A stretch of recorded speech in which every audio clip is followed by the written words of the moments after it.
Also das haben die safe gemacht mit den Quest-Items, dass man die für den Kriton-Entrance braucht, damit der Dungeon hier länger relevant bleibt. Also selbst wenn man hier nicht mehr wirklich farmen will, weil man Schwierigkeiten bekommen könnte, wenn eine neue Level-Erweiterung kommt, tatsächlich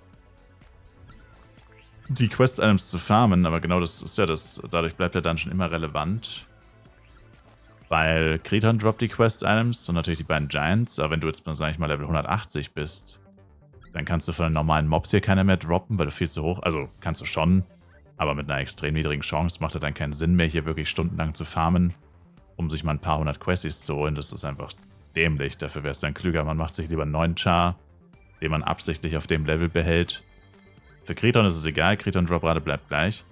Aber für dich ist es halt blöd, weil du kannst die Quest-Items irgendwann nicht mehr farmen. Mit 165 ist schon blöd, weil dann bist du 4 Level über den Lumen-Fin, mindestens 4 bis 5.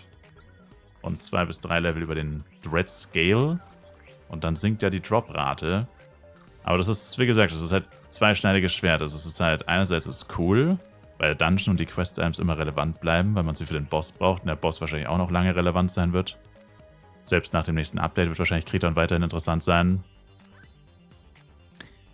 Und das andere ist halt, dass man damit dann auch Geld verdienen kann, wenn man hier halt farmt. Weil wenn Leute hier keine Quest-Items mehr droppen, weil sie viel zu hoch sind, ist es natürlich für andere Leute, die noch in dem Levelbereich sind oder extra hier bleiben, attraktiv zu farmen.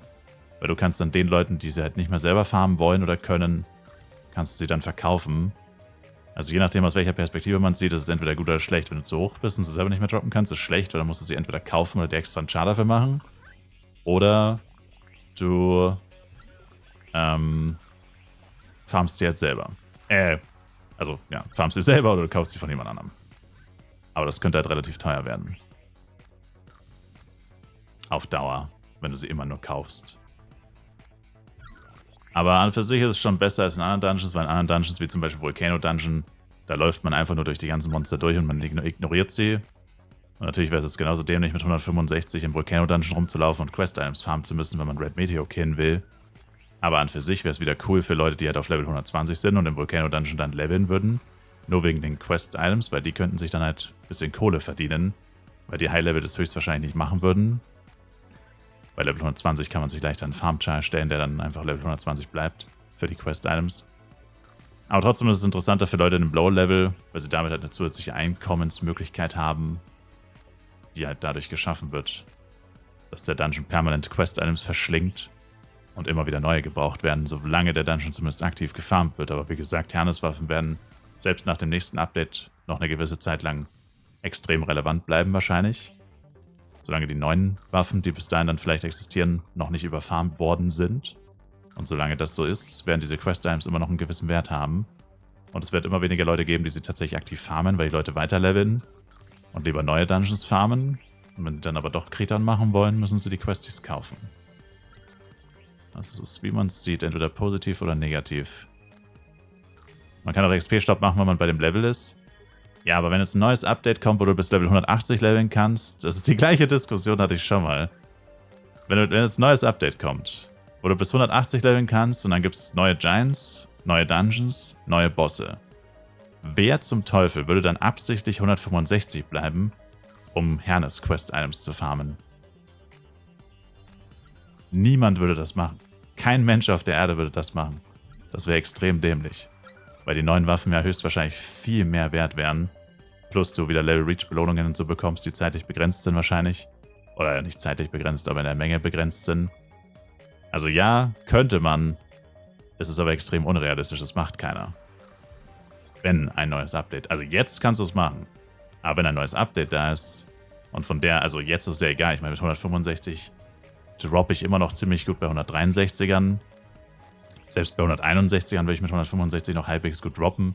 Das ist ja nicht so schlimm. Schlimm ist ja erst, wenn du 10 Level drüber bist, weil dann hast du nur noch 10% der ursprünglichen Droprate. Und das meine ich ja, wenn du halt, wie gesagt, 180 jetzt wärst zum Beispiel, oder halt mindestens 175 in dem Fall, dann würdest du ja einfach keine Quest-Items mehr droppen und du würdest auch nicht mehr farmen, weil es einfach sinnlos wäre und die Zeit würde sich keiner nehmen dafür. Wie gesagt, entweder ein zweiter Char, der 165 für immer bleibt, oder 163 oder 160, oder man kauft sie dann halt einfach. Oder man farmt einfach keinen Kriton mehr, das wäre natürlich noch eine Möglichkeit, aber wie gesagt, solange Kriton und Herneswaffen noch halbwegs relevant sind, wird das nicht so sein. Abgesehen davon ist Kriton extrem schwach. Allein schon deswegen wird er wahrscheinlich immer gefarmt werden. Weil Red Meteor ist ja ziemlich ätzend, sag ich mal, von der Mechanik her und so. Kriton hingegen ist ja doch relativ easy. Kann man relativ easy mit einem Damage-Dealer tanken einfach. Und außerdem stirbt er extrem schnell. Also, oder so wenig AP hat. Also das wird immer ein Boss sein, den man gerne noch mitnimmt. Selbst wenn die Waffen irgendwann nicht mehr so viel wert sind. Einfach weil er so schnell geht.